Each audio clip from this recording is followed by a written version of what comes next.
visitou a minha casa.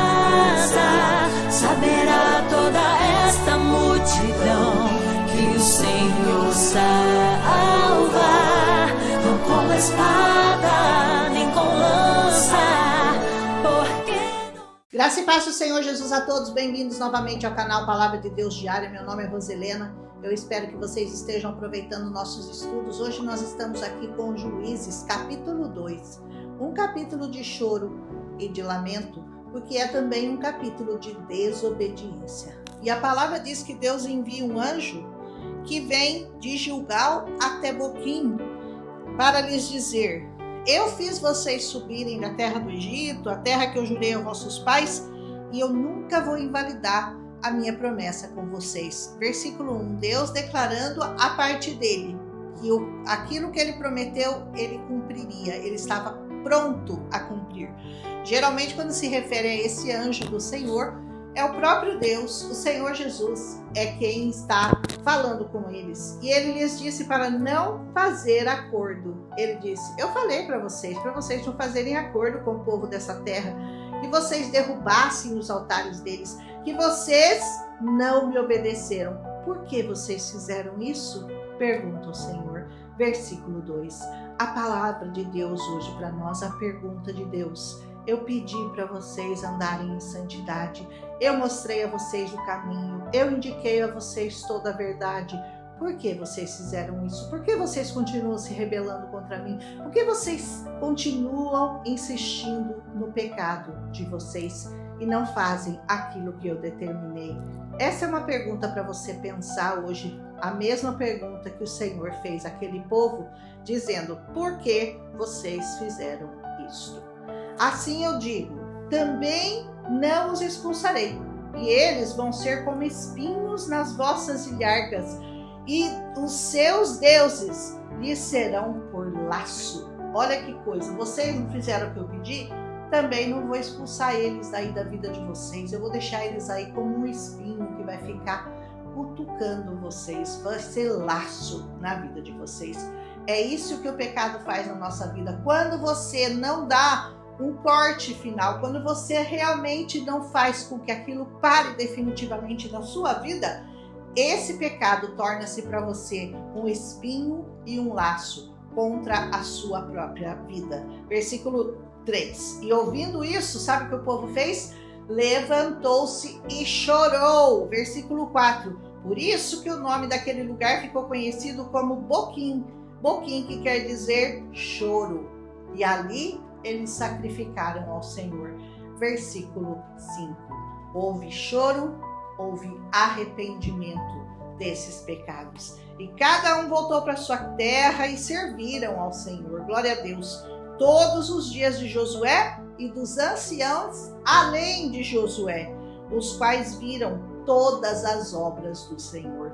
Versículo 7. Aquele povo já tinha visto obra suficiente do Senhor para convencê-los, para estarem seguros, estarem firmados na palavra do Senhor.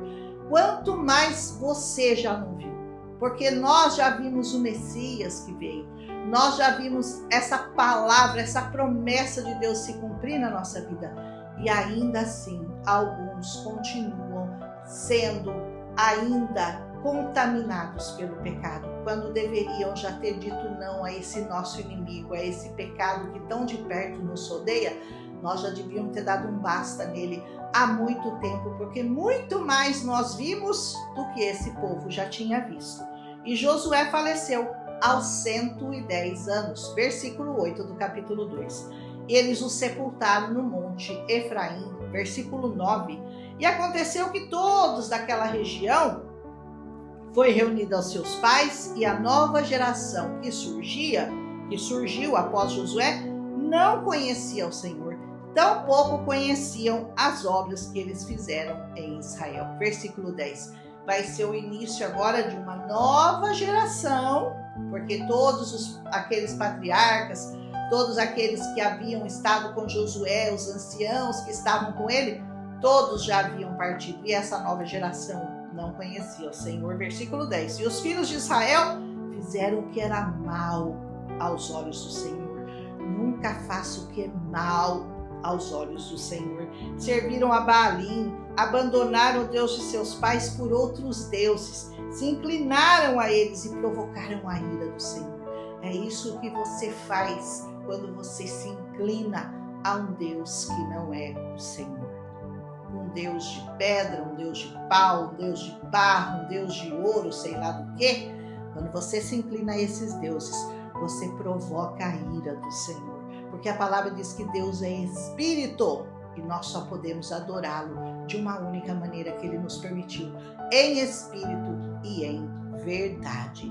Jesus é o Espírito da verdade. Amém? Versículo 12. E assim aconteceu o inverso, como o Senhor havia dito, e o Senhor os entregou nas mãos dos seus inimigos. Eles foram vendidos para os seus inimigos, de modo que não mais conseguiram ficar em pé diante dos seus inimigos. A traição foi tão grande, essa coisa que o Senhor abomina que eles fizeram, porque eles podiam não ter conhecido o Senhor como conheceu a outra geração, mas eles ouviam falar, eles conheciam as promessas, eles conheciam aqueles que deixaram para eles escrito ou passado de geração em geração já por oralidade para eles. Eles sabiam. Versículos 13 e 14 fala: o Senhor então abandonou, deixou eles à mercê dos seus inimigos. É isso que o Senhor faz. Quando você conhece a verdade, você se deixa dominar pela mentira, pela maldade, pela inveja, pelo pecado, pela prostituição, pelos vícios, o Senhor entrega você. Ele desiste. Ele fala: bom, então você quer conviver com seus inimigos? Tá bom com eles? Então fica com eles. Onde quer que eles fossem, a mão do Senhor era contra eles. Olha que terrível. Se Deus é por nós, quem será contra nós? Mas se Deus for contra nós, quem será por nós, meu irmão? Quem vai ser por você? Para o mal, ele diz, como o Senhor havia dito e jurado, e eles ficaram sobremaneira aflitos. Versículo 15. É isso que resta para uma alma que não se rende, para um povo que não se dobra, para um povo que não reconhece, que não confessa, que não obedece. Sobra aflição. Todavia, o Senhor levantou juízes. Aí o Senhor já começa, porque o Senhor é assim, Ele é justiça e misericórdia. Justiça e misericórdia. Faz o mal, Ele permite que as coisas aconteçam, mas depois Ele já começa a mover a mão para que conserte, porque Ele ama. E o pai que ama, cuida. Mesmo que às vezes você deixe o seu filho dar umas tropeçadinhas, cair da bicicleta, cair da árvore porque é teimoso, mas você vai lá, depois você passa um curativo. É pai, não tem como. E ele diz: o Senhor então levantou juízes que os livraram das mãos daqueles que os expoliaram. Versículo 16. Por isso que esse livro chama Juízes, porque Deus começa a levantar juízes no meio da desobediência daquele povo. Ou seja, vocês não querem me adorar, não querem me obedecer, não querem me servir? Agora, pois, que vocês sirvam aí a esses homens ou esses juízes, como o Senhor diz, e os deuses estranhos daquelas nações. Vão aí obedecer a homens então, já que vocês não querem ouvir a minha voz. E nem aos juízes eles deram ouvidos, diz essa palavra, e se prostituíram com outros deuses, diz essa palavra. Inclinaram-se a eles e rapidamente, não demorou muito, se desviaram do caminho no qual tinham andado os seus pais. Versículo 17. Olha que terrível, como é rápida, né? Quando a pessoa se desvia, quando a gente fala pessoa desviada, ela 7 demônios, são 7 vezes pior, porque o demônio acha a casinha adornada e limpa e vem com mais 7, porque daí ele fala: vamos descer o porrete nele rápido para que ele não volte e o Senhor tenha misericórdia dele e consiga salvá-lo. Parece que essa história de 3.000 anos é tão atual, né, gente? Não parece? Tanta gente já conheceu o Senhor, já serviu ao Senhor por um tempo, mas o abandonaram. Por causa do quê? Por causa das coisas imediatistas desse mundo, por causa de decepções com homens, por causa de mentiras, por causa de inveja, por causa de ganância, por causa de dinheiro, abandonaram ao Senhor. Então que o Senhor se livre de se desviar, de ser um desviado. Eu sempre pedi para o Senhor: Senhor, nunca na minha vida permita que eu fale isso de mim, Eu conheço o Senhor, mas eu estou desviada. Senhor, eu nunca quero falar isso. Jamais eu quero dizer essa frase. Porque você, se você conhece essa palavra, você sabe muito bem qual é o peso do desviado. Qual é o peso daquele que, tendo conhecido o caminho, desviou-se do caminho. É pior do que aquele que nunca entrou pelo caminho. Eu nem preciso falar isso. O caminho, a verdade e a vida é para que você fique nesse caminho e não encontre o atalho da mentira. Caminho, verdade e vida. Jesus. Não vá pelo atalho da mentira. Amém? E da morte. Mas ainda vamos ver nesse capítulo que a misericórdia de Deus continua em ação. Sempre. A Bíblia toda, a misericórdia está em ação. Versículo 18. Diz que o Senhor levantava juízes, que era com eles e que os livrava por causa dos gemidos daqueles que os oprimiam e atormentavam. Mesmo com tudo aquilo que eles faziam, o Senhor tinha misericórdia e procurava livrá-los. Mas quando o juiz morria, eles se corrompiam de novo. Olha que coisa, levantavam o juiz, eles começavam a obedecer, depois eles desviavam de novo, aí se inclinavam aos deuses, não abandonavam seus pecados e seus feitos e nem seu caminho. Obstinado, tem gente que é obstinada. Tem gente que é obstinada a pecar, ela quer pecar. Não adianta, você fala, ela ouve, mas não chega nunca ao conhecimento da verdade. Versículo 19. Por essa causa, a ira do Senhor se acendeu sobre Israel. O Senhor lhes disse que não mais expulsaria de diante deles nenhuma das nações que Josué deixou quando ele morreu. Versículo 21. Para que pudesse provar a Israel se guardaria ou não o caminho para o guardar, como fizeram os seus pais. Versículo 22. E assim deixou o Senhor aquelas nações, sem as expulsar apressadamente, sem as entregar nas mãos de Josué. Versículo 23. Esse capítulo pode ser resumido em duas palavras: obediência e desobediência.